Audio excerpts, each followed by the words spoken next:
Exercise number 1.1 ನೋಡಿ ಏನು ಕೊಟ್ಟಿದ್ದಾರೆ. Question number 1, name the property under multiplication used in each of the following ಅಂತ ಕೊಟ್ಟಿದ್ದಾರೆ. ಅದರಲ್ಲಿ ಫಸ್ಟ್ ಕ್ವಶನ್ ಏನು ಕೊಟ್ಟಿದ್ದಾರೆ ನೋಡಿರಿ, -4/5 into 1 is equals to 1 into -4/5 ಅಂತ ಕೊಟ್ಟಿದ್ದಾರೆ. ಇದರಲ್ಲಿ ಯಾವ ಪ್ರಾಪರ್ಟಿ ವರ್ಕ್ ಆಗುತ್ತೆ ಅಂತ ನೋಡಿರಿ. ನಾವು ಈಗ ತಾನೇ ಓದಿದ್ವಲ್ಲ ಇಂಟ್ರೊಡಕ್ಷನಲ್ಲಿ, ನೋಡಿರಿ ನೀವು ನೋಡಿಲ್ಲ ಅಂದರೆ ಇಂಟ್ರೊಡಕ್ಷನಲ್ಲೆಲ್ಲ ಕೊಟ್ಟಿದ್ದೀನಿ. ಇದನ್ನು ಮಲ್ಟಿಪ್ಲಿಕೇಟಿವ್ ಐಡೆಂಟಿಟಿ ಅಂತ ಹೇಳ್ತೀವಿ. ಏನಂತ ಬರಿಬೋದು ನಾವು, ಮಲ್ಟಿಪ್ಲಿಕೇಟಿವ್ ಐಡೆಂಟಿಟಿ. ಯಾಕೆ ಹೇಳಿ, ಈಗ ಫಾರ್ ಎಕ್ಸಾಂಪಲ್ ನಾವು ಅದರಲ್ಲಿ ಎಲ್ಲ ಹೇಳಿದ್ದೀನಿ ನೋಡಿ. a into 1 is equals to 1 into a ಅಂದರೆ 1 ಮಲ್ಟಿಪ್ಲೈ ಮಾಡಿದಾಗ ನಮಗೆ ಸೇಮ್ ನಂಬರೇ ಬರುತ್ತೆ ಅಂತ ಓದಿದ್ದೀವಿ. ಸೊ ಮಲ್ಟಿಪ್ಲಿಕೇಟಿವ್ ಐಡೆಂಟಿಟಿ ಅಂತ ಹೇಳ್ಬೋದು. ಓಕೆ, ಈಗ ಸೆಕೆಂಡ್ ಒನ್ ಏನು ಕೊಟ್ಟಿದ್ದಾರೆ ನೋಡಿ, -13/17 into -2/7 is equals to -2/7 into -13/17 ಅಂತ ಕೊಟ್ಟಿದ್ದಾರೆ. ಇದು ಯಾವ ಪ್ರಾಪರ್ಟಿ ಬರುತ್ತೆ, ಇದನ್ನು ಅಷ್ಟೇ ನಮಗೆ ಇನ್ನೊಂದು ಸರಿ ಹೇಳ್ತೀನಿ, ಇಂಟ್ರೊಡಕ್ಷನಲ್ಲಿ ನೋಡಿ ನಿಮಗೆಲ್ಲ ಗೊತ್ತಾಗುತ್ತೆ. ಇದು ಕಮ್ಯುಟೇಟಿವ್ ಪ್ರಾಪರ್ಟಿ.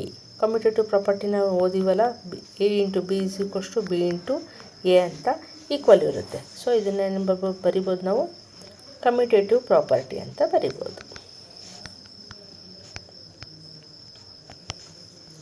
ಈಗ ನೋಡಿ ಥರ್ಡ್ ಒನ್ ಏನು ಕೊಟ್ಟಿದ್ದಾರೆ, -19/29 ಇಂಟು 29/-19 ಅಂತ ಈಸ್ ಈಕ್ವಲ್ಸ್ ಟು 1 ಅಂತ ಕೊಟ್ಟಿದ್ದಾರೆ. ಇದನ್ನೇನು ಬರಿಬೋದು ನಾವು, ಅದನ್ನು ಇಂಟ್ರಡಕ್ಷನಲ್ಲಿ ಓದಿದ್ದೀವಿ ನೋಡಿ.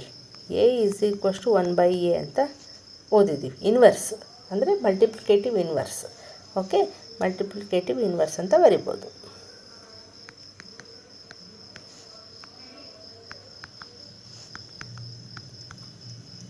Is the answer. ಓಕೆ, ಇಂಟ್ರಡಕ್ಷನಲ್ಲಿ ನೋಡಿ ಎಲ್ಲ ಅಂಡರ್ಸ್ಟ್ಯಾಂಡ್ ಆಗುತ್ತೆ ಚೆನ್ನಾಗಿ.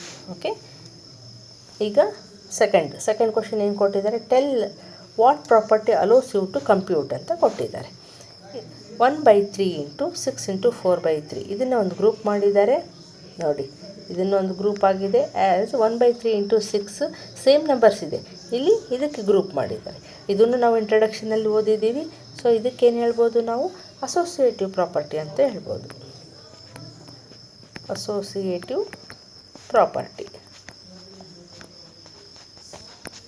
ಇದ್ರ ಬಗ್ಗೆ ಕೂಡ ಇಂಟ್ರಡಕ್ಷನಲ್ಲಿ ನಮಗೆಲ್ಲ ಓದಿದ್ದೀವಿ. ಓಕೆ, ಈಗ ಥರ್ಡ್ ಒನ್ ನೋಡೋಣ ನೋಡಿ. The product of 2 rational numbers is always A rational number. ಅಷ್ಟೇ, 2 ರೇಷನಲ್ ನಂಬರ್ಸ್ನ ಮಲ್ಟಿಪ್ಲೈ ಮಾಡಿದಾಗ ನಮಗೇನು ಬರುತ್ತೆ, ರೇಷನಲ್ ನಂಬರೇ ಬರುತ್ತೆ. ಅಷ್ಟೇ, ಇಷ್ಟೇ ಇರೋದು ಫಸ್ಟ್ ಚಾಪ್ಟ್ರಲ್ಲಿ ಎಕ್ಸಸೈಸ್. ಇಲ್ಲಿಗೆ ಮುಗೀತು. ಏನಾದರೂ ಡೌಟ್ಸ್ ಇದ್ದರೆ ಕಮೆಂಟ್ ಬಾಕ್ಸಲ್ಲಿ ಕಮೆಂಟ್ ಮಾಡಿ. ಓಕೆ, ಬಾಯ್. ಸೆಕೆಂಡ್ ಚಾಪ್ಟರ್ಗೆ ಹೋಗೋಣ.